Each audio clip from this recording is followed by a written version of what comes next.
화요일 아침 외신 브리핑입니다. 잘 아시는 대로 미국의 의회 회기는 21일이 연말 마지막 회기가 됩니다. 그래서 21일 전에 국회에서 처리하기 위해서는 이번 주 초반에 일단 이 상정이 돼야 되는데, 그런 차원에서 지금 오바마 대통령과 존 베이너 하원 대변인 겸 원내대표의 지금 이 회담이 한창 지금 열을 올리고 있습니다. 일단 백악관 오늘 면담은 끝이 났는데요. 여기에 대한 설명 좀 한번 들어보실까요? 로이터 통신 보도 내용입니다.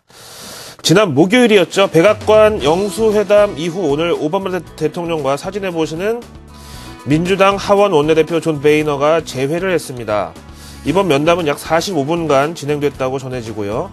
가이트너 재무장관도 배석했다고 나와 있습니다. 지난번에 만난 지 목요일날 만났으니까 금토일 3일밖에 안 됐는데, 양측이 당시와 똑같은 입장이라면 이번 면담은 아예 성사 자체가 되지를 않았겠죠. 따라서 양측 참모진들은 이제 수일 내로 재정절벽 협상이 임시든 뭐든 어쨌든 해결의 실마리가 보인다고 낙관론에 함께 기댔다. 그리고 오늘 미 증시도 역시 이에 화답하면서 양호한 상승 마감을 나타냈다는 내용입니다.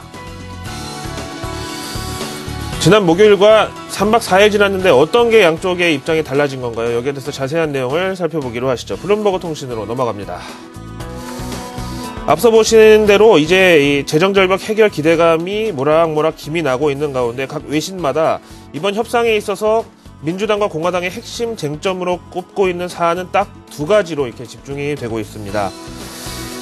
먼저 보시면은요, 부자 증세가 첫 번째 쟁점인데요. 여기에 있어서는 존 베이너 공화당 원내대표는 처음에는 당론으로 원칙적인 반대 의사를 표시했다가 이제는 조금 양보를 해서 연소득 100만 달러, 우리 돈으로 한 10억 이상 버는 사람들에 한해서 증세를 하자고 한 발 물러섰고, 그럼에도 불구하고 오바마 대통령은 아직도 부자 증세의 기준을 100만 달러는 안 된다, 연소득 25만 달러, 우리 돈으로 한 2억 5천만 원 소득자부터 확대해야 된다고 주장을 하고 있습니다.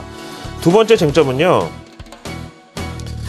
바로 미국의 대표적인 사회보장제도죠. 소셜 시큐리티 상에서 연금 지급 규정에 대한 논란인데요. 이 구조가 워낙에 복잡하기 때문에 제가 이거 지금 설명드리려면 진짜 철판으로 된 이 보드 갖다 놓고서 한 30분 이상 강의를 해야 되는데 그럴 수도 없고요. 또 당장 우리 국민연금 신경 쓰기도 바쁜데 미국까지 그렇게 자세히 알 필요는 없으니까요. 아무튼 여기에 또 핵심 골자는 뭐냐 하면은요, 우리나라의 경우도 그렇지만은요, 연금은 당연히 물가에 연동해서 지급액이 좀 늘어나게 돼 있잖아요. 근데 이 기준이 되는 물가 상승률을 체인드 CPI라고 해서 금리를 비롯해서 각종 이 새로운 경제 항목들로 탄력적으로 좀 조율되는 이런 소비자 물가 지수로 바꾸자는 거죠. 그럼 미국의 경우 지금 물가 상승률이 거의 0에서 1% 사이니까요. 이런 때는 지난 2000년 초반 호황기 때와는 달리 연금 지급액이 거의 인상되지를 말아야 되겠죠. 이럴 경우에 한 5% 정도의 재정이 세이브 된다고 합니다. 물론 연금 받는 사람 입장에선 조금 불합리하다고 느낄 수도 있지만은, 글쎄요, 오바마 대통령은 과연 어떻게 이 정반 합의 명분이랄까, 아니면 자신의 정치적 입장을 스스로 잘 조율할 것인지, 지지자들과 이런 면을 어떻게 합의를 하는지 한번 지켜봐야 되겠습니다. 자, 온통 정치 얘기를 어떻게 가게 됐는데요. 마침 우리나라도 이제 대선 하루 앞두고 있는 상황에서 전 세계 한미일 모두 정치 때문에 뜨겁습니다. 월스트리트 저널 보시죠.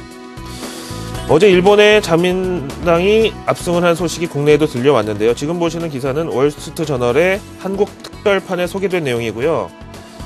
근데 또 보니까 같은 제목과 내용의 기사가 지금 월스트리트 저널 재팬 리얼타임에도 똑같이 소개가 되고 있습니다. 한국판으로 볼게요. 아베 신조는 잘 아시는 대로 일본의 3대 정치 명문 가문이라고 할 수 있는 아베, 사토, 키시, 이중 아베 가문의 장손이죠. 본인의 아버지가 갑자기 사망한 이후에 그 지역구를 그대로 물려받아서 정치에 입문하게 된, 우리나라로 치면은 남경필 의원, 그런 비슷한 스토리를 가지고 있죠.